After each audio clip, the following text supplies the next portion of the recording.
بس خلي بالك لو انت سألتها هي كمان هتسألك يا ترى هتعمل ايه ساعتها. هتحكي لها عن سوسن وتقول لها كنت بتعمل ايه وانت متجوز، هتقول لها سبب الطلاق. كل الناس عايزة تعرف الحقيقة يا جمال، بس محدش عنده استعداد يدفع ثمنها. قبل ما نبتدي، لو ما شفتوش ملخص اول 4 حلقات تقدروا تشوفوهم من الاي اللي فوق دي، واتمنى منكم تعملوا لايك للفيديو ده. يلا نبدأ. على أنغام أغنية لا تكذبي النجاة بتبدأ الحلقة ال5، واختيار الأغاني في أول كل حلقة بيكون مقصود وبنعرف ليه جوه الحلقة. وسارة وجمال كانوا بيبدأوا يوم شغل جديد وكانوا بيلبسوا وبيتشيكوا، وكابل لسه متجوزين جديد اسمهم محسن ونادية راحوا الأوتيل وكانوا حاجزين أوضة 207. وطبعا جمال وسارة اتخضوا أول ما سمعوا رقم الأوضة، بس لأن الخواجة مايكل قايل لهم ما يقفلوش الأوضة ما قالوا لهمش حاجة وحجزوها فعلا. وعدى شوية وقت وجمال كان قاعد وقلقان على محسن ونادية ومستني اتصالهم، فسارة قالت له مش شرط يتصلوا حتى لو الأوضة اختارتهم، مش لازم أول ما يوصلوا. وبعدها فعلا جرس التليفون رن، وكان محسن من الأوضة 207 بيشتكي إن التلفزيون اللي في الأوضة مش شغال. فجمال استغرب لأن أصلا مفيش تلفزيون في الأوضة 207، وطلع له الأوضة ولقى فعلا تلفزيون، وأول ما قرب له اشتغل لوحده على أطفال قاعدين مع مدرسة بيغنوا معاها ماما زمانها جاية. وجمال نزل وسابهم، ومحسن ونادي كانوا قاعدين يحبوا يدلعوا في بعض. ولما قاموا من قدام التلفزيون الست اللي كانت قاعدة مع الأطفال بيغنوا مع بعض بصت لهم وطلعت هي الست بتاعة الأوضة. بعدها جمال قعد مع سارة وحكى لها عن التلفزيون اللي ظهر فجأة في الأوضة 207. قالت له اشمعنى تلفزيون؟ مفيش حاجة من اللي شفتها فيهم ليها دعوة بالتلفزيونات. 2 متجوزين جداد جايين يتبسطوا لسه ما زهقوش من بعض، ليه تلفزيون في الأوضة؟ والأوضة عايزة منهم ايه؟ واحنا هنعمل ايه؟ قال لها المرة دي مش هنعمل أي حاجة ولا لينا دعوة بأي حاجة هتحصل، زي ما قلت لك قبل كده يلا نسيب الأوتيل، وقلتيلي مش هينفع، خلينا نبعد عن الأوضة دي أحسن. وكان متردد وعايز يفتح انه عايز يعزمها على العشاء النهارده، فقبل ما يتكلم قالت له موافقه. انا شفتك النهارده انت بتتفق مع عمي مينا انه ياخد مكانك الليله، ده غير انك جاي متشيك النهارده. قال لها يا سلام، ما انت كمان جايه متشيكه النهارده، افرضي كنت عزمتك في يوم تاني.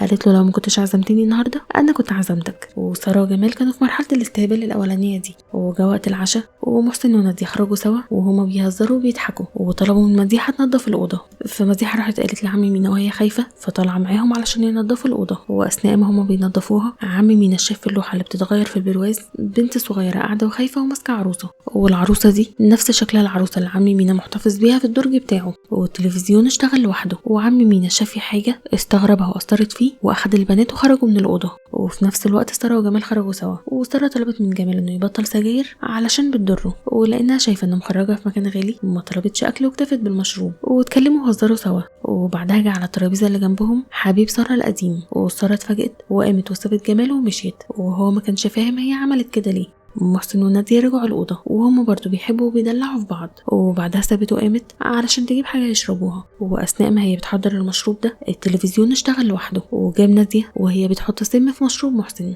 أو ده اللي اعتقده محسن، والتلفزيون اتقفل. فمحسن اتصدم من اللي شافه وسابها ونزل وقعد مع جميل وقال له هو لو واحدة مخبية عليك حاجة وانت عايز تعرفها تعمل ايه؟ فجمال قال له مفيش حاجة بتفضل مستخبية على طول. ومحسن قال له يطلع له الأوضة علشان يصلح له التلفزيون اللي بيفتح لوحده. وتاني يوم فعلا طلع له، محسن كان متعصب وقال له التلفزيون ده بقى بيجيب حاجات غريبة، واتعصب على نادية واخدها ونزل. واول ما سابوا الأوضة التلفزيون اشتغل، وجاب سارة وهي قاعدة على البحر مع عمر حبيبها القديم، وكانت بتقول له نفس الكلام اللي قالته لجمال انه يبطل السجاير علشان بتضره. والتلفزيون اتقفل، وبص للوحة اللي بتتغير اللي بقى فيها عمر، ونزل الريسبشن وهو متضايق ومتغير مع سارة، وفهم هي ليه قامت وسابته. في اليوم اللي قبله عمي مينا بقى افتكر اللي شافه في التلفزيون لما كان صغير وبيشرب ومراته اخدت منه الازازة، فتعصب عليها وخوف بنته. ولما شاف ده في الأوضة وافتكره اتأثر قوي. ومحسن برضو بعد اللي شافه في التلفزيون ما بقاش يأمن لنادية، وابتدت ما بينهم الخناقات، بس ما قالهاش السبب ولا اللي هو شافه. وأول ما خرج من الأوضة التلفزيون اشتغل، وشافت محسن وهو بيخونها مع سكرتيرة مكتبه هند. وفي آخر اليوم سارة اعتذرت لجمال ان هي سابته ومشيت في اليوم اللي قبله وبوظت الليلة، وهو ما كانش ليه أي رد فعل. وبعدها رجع أوضته والست بتاعت الأوضة ظهرت له فيها وقالت له حشتك مش كده؟ بقالنا قد ايه ما تقابلناش كتير من ساعة ما لعبت في اوضتي وادم رجع. قولي صحيح عملتوا ايه مع الدكتور سليم؟ حاولتوا اصلا تدوروا عليه؟ انا عارفة انت عاوز ايه، عاوز تكمل اللي انت بدأته. ووريت له من خلال التلفزيون علاقة سارة بحبيبها القديم عمر من اول ما ارتبطوا ببعض وكانوا مبسوطين، وبعدها لما كان بيتجاهلها وما بيردش عليها، ولما راقبته لقيته بيخونها مع واحدة اسمها لبنى، فراحت لها ورمتها من فوق، ولبنى وقعت ميتة، وسارة بصت لها بصة انتقام. قال لها كدب، كل اللي شفته ده كدب. قالت له ممكن تسألها لو عايز، بس خلي بالك لو انت سألتها هي كمان هتسألك يا ترى هتعمل ايه ساعتها. هتحكي لها عن سوسن وتقول لها كنت بتعمل ايه وانت متجوز، هتقول لها سبب الطلاق. كل الناس عايزة تعرف الحقيقة يا جمال، بس محدش عنده استعداد يدفع ثمنها. واختفت. بالليل محسن رجع الأوضة ونادية قالت له كنت فين؟ قال لها كنت بتمشى شوية. قالت له يعني ما كنتش عند هند السكرتيرة اللي كنت كل ما تتأخر عليا وتسيبني بتبقى عندها في الشقة؟ حقيقتك بانت يا محسن. فقال لها أنا مش ناقص جنان وسابها وراح ينام.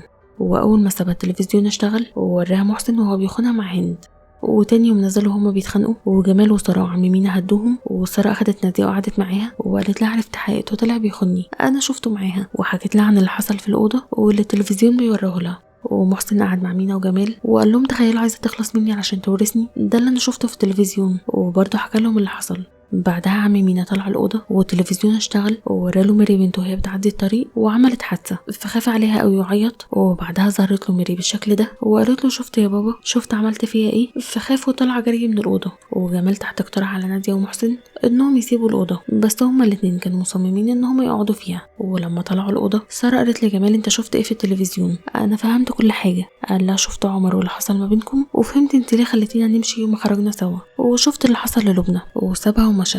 مينا بعد اللي شافه في الأوضة كلم ميري بنته يطمن عليها، وأول ما ردت عليه وسمع صوتها اطمن وما ردش عليها وقفل. وجمال في الوقت ده كان عنده وقال له انت كنت بتكلم مين في التليفون؟ قال له بنتي، وحكى له ان هو كان متجوز قبل ما يروح مرسى مطروح، وقال له ايام ما كنت صغير وكنت عايز كل حاجة طول الوقت، فلوس واشتغلت وجبت فلوس واتجوزت وجبت ميري، كنت عايز من كل حاجة آخرها، لكن لما كنت بوصل لها كنت بحس ان ده مش كفاية، لحد لما بدأت أشرب وارتحت وحسيت اني ماشي في طريق مش عارف نهايته، وفضلت ماشي فيه لحد لما خلص. ولما فقت كان فات الأوان. وافتكر ميري بنته بعد ما كريستين مامتها ماتت سابته وقالت له من هنا لحد لما اموت انا مش عايزة اشوف وشك تاني. وقالت له الكلام ده بسبب اللي كانت بتشوفه منه هي ومامتها بسبب شربه. وكمل لجمال وقال له دي كانت آخر مرة اشوف ميري فيها، قعدت سنين ادور عليها لحد ما عرفت انها في مرسى مطروح، رحت وراها جبت نمرتها لكن مش قادرة اكلمها، هقول لها تسامحيني؟ اطلبها ازاي وانا مش قادرة اسامح نفسي؟ وجمال في الوقت ده كان بيسمعه وهو متأثر قوي، يمكن لانه افتكر باباه واللي عمله فيه وهو صغير.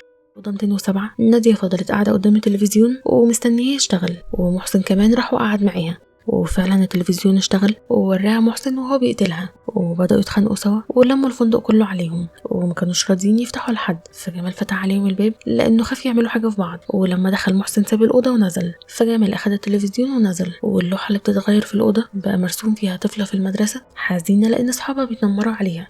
جمال بقى اخد التلفزيون والمطبخ علشان يبقى يرميه، وعبير اول ما شافته اتقبضت لانه عارفه انه جاي من الاوضه 207. ولما جمال مشى وعبير بقت لوحدها التلفزيون اشتغل ووراها نفسها وهي صغيره في المدرسه زي اللوحه زمايلها بيتنمروا عليها بسبب وزنها، وانهارت. وسارة دخلت عليها ولقيتها في الحالة دي وفهمت ان هي شافت حاجة مش كويسة في التلفزيون، فرمت التلفزيون وحضنتها وطلعت على البحر تعيط. وجمال راح لها وقال لها كل واحد فينا عنده اللي مخبيه، حتى انا عندي حاجات كتير انتي ما تعرفهاش عني، بس انا ماليش اني حاسبك ولا عايزه اعمل كده، الحاجه الوحيده اللي تهمني هي انتي، ولو عايزه احنا ممكن ننسى الموضوع وما نتكلمش فيه تاني. قالت له لا انا عايزه اتكلم، انا كنت بحب عمر جدا بس عمر ما كانش بيحبني، كان في كتير قبلي واكتر بعدي، كل مره اللعبه كانت هي بس انا ما فهمتش، في الاول خلاني احبه وبعدها خلاني اخاف عليه ويصعب عليا، كان كل ما يقول لي انا محتاج فلوس كنت بديله كل حاجه وانا فرحانه، كل حاجه طلبها مني اديتها له، ولما خلصت اللي معايا سابني وراح للي بعدي، كان نصاب وانا كنت غبيه علشان كنت بحبه وما شفتوش على حقيقته، بس بعد ما سابني شفت كل حاجه ما كنتش شايفاها، واكتر حاجه وجعتني ان انا فضلت احبه،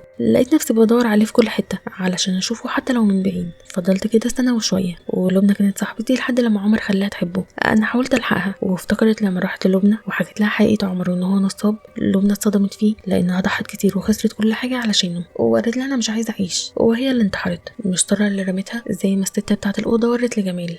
وهنا بنعرف ان الاوضه بتوري نص الحقيقه بس، او بتحاول تقلبهم وتصحي ضميرهم زي ما ورت عم مينا بنته وهي بتموت ولما كلمها لقاها كويسه، او بتحاول توقع بينهم وخلاص زي ما ورت ناديه اللي على طول حاطه في دماغها ان محسن بيخونها مع هند السكرتيره بتاعته، هو فعلا خانها معاها وده اللي هنعرفه كمان شويه، بس كانت نزوه ومش على طول زي ما الاوضه ورت لها، وزي محسن اللي على طول حاطط في دماغه ان ناديه عايزه تموته علشان تورثه، وشافها وهي بتسممه، فالاوضه بتلعب على الشك والخوف اللي بين كل طرف والتاني.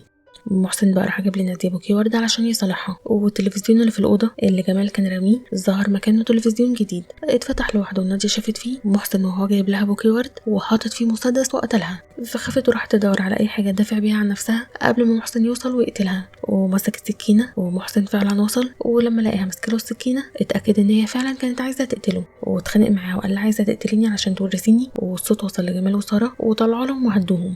ونادية اخدت البوكيه تدور على المسدس زي ما شافت في التلفزيون وما لقتش حاجه، وسمعوا صوت الست بتاعه الاوضه وهي بتضحك عليهم. فجمال اخد التلفزيون ده كمان ورماه وقال لهم انتوا الاتنين هتسيبوا الاوضه دي دلوقتي.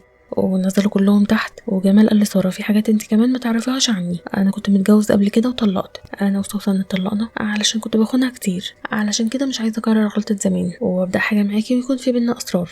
مفيش يوم عدى عليا ما ندمتش فيه على كل اللي عملته معاها، كنت دايما بتمنى ان هي تنساني وتنسى كل اللي شافته بسبب. فسارة صدمت فيه وسابته وقامت، وعمي مينا قعد مع محسن ونادية وقال لهم انتوا لازم تعرفوا حقيقة الأوضة اللي كنتوا نازلين فيها كتير دخلوها وقليلين اللي خرجوا منها، لكن حتى اللي خرجوا منها ما خرجوش غير بعد ما الأوضة خدت منهم حاجة. الأوضة دي قادرة تنبش في الأسرار لحد ما تطلعها وتدفعكم التمن غالي. مش كل الحاجات اللي شفتوها في الأوضة كانت كذب، وانتوا لازم تعترفوا انكم غلطتوا ولازم تقرروا قادرين تتحاسبوا وتسامحوا ولا لأ. فمحسن قال لنادية انا اسف، اللي حصل بيني وبين هند غصب عني، بس نادية ما سامحتهوش ومشوا من الأوتيل كل واحد لوحده. الأوضة ما خلصتش عليهم لكن قدرت تفرق ما بينهم.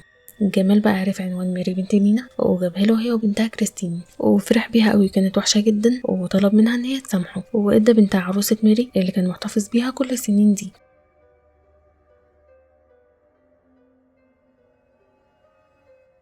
وجمال خرج وساره خرجت وراه وقالت له ان هي سامحته، ولو عايزني نبقى صحاب بجد يبقى وعدني انك مش هتكذب ولا تخبي عليا حاجه مهما حصل. فوافق ووعدها. وبعدها بنشوف في الاوضه اللوحه دي والتلفزيون اشتغل لوحده، وفي جمال بيقول لحد جه الوقت اللي لازم نتحاسب فيه. وبس كده، ده كان اخر مشهد من الحلقه الخامسه من مسلسل الغرفه 207. ما تنسوش تعملوا لايك للفيديو ده وسبسكرايب للقناه وتفعلوا زر الجرس علشان يوصلكم اشعار اول ما انزل الفيديو الجديد. سلام.